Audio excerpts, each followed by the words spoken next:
Guardsmen are from the great state of West Virginia. We're pleased to be joined now by West Virginia Attorney General J.B. McCuskey. Obviously, our hearts are out to you folks there, and our prayers, not just for the families, but for the entire West Virginia community. How are you holding up, and what are you hearing at this hour? Well, we're pretty mad. And I'll say the one thing I'll add to what the U.S. Attorney and what the FBI Director said is they also messed with the wrong state. West Virginia is home to the most patriotic and bravest people in this country. We have the highest per capita military membership of any state in the country.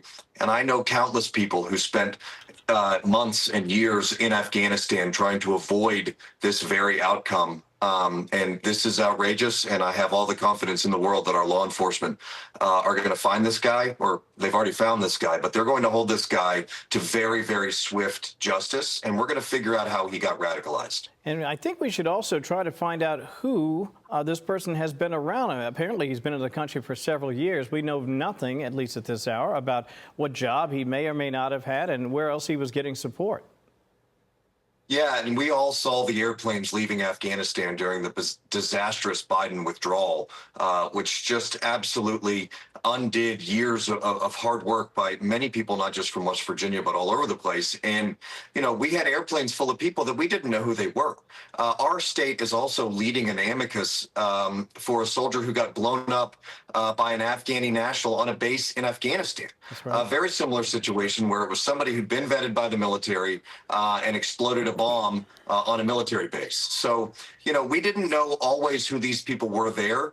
And the Biden administration did absolutely nothing to figure out who they were in the wake of that disastrous withdrawal. Yeah, I'm glad you mentioned that, too. I mentioned it earlier in the hour. You know, green on blue violence is something that happened a lot at those bases. People are unfamiliar, but we're talking about U.S. service personnel. In many cases, were attacked and many of them even killed by the Afghans that they were apparently employing. And so it's not certainly out of the realm of possibility. And we do know that this individual drove all the way across the country from Washington State to D.C. to enact this crime, allegedly. And obviously, as you point out, the U.S. Attorney has been clear. They will seek swift and total justice for what has happened. Let me ask you, though, while I have you, J.B., what, if anything, have you heard from the families that are related to those who've been injured? So the families are holding up. It's obviously a brutal time for them. It's hard to even imagine the despair and the fear that they have. But these are strong families. These are strong people who were attacked, and they're very, very prayerful and resolute and thankful for all of the West Virginians and all the Americans who have rallied around these two brave service members who were volunteering to be there. It's easy to forget that these folks had the opportunity to go home for Thanksgiving, and they chose to be in our nation's capital to make sure that every American could enjoy our most important city in a safe and clean way. Just devastating, and obviously we're praying for them.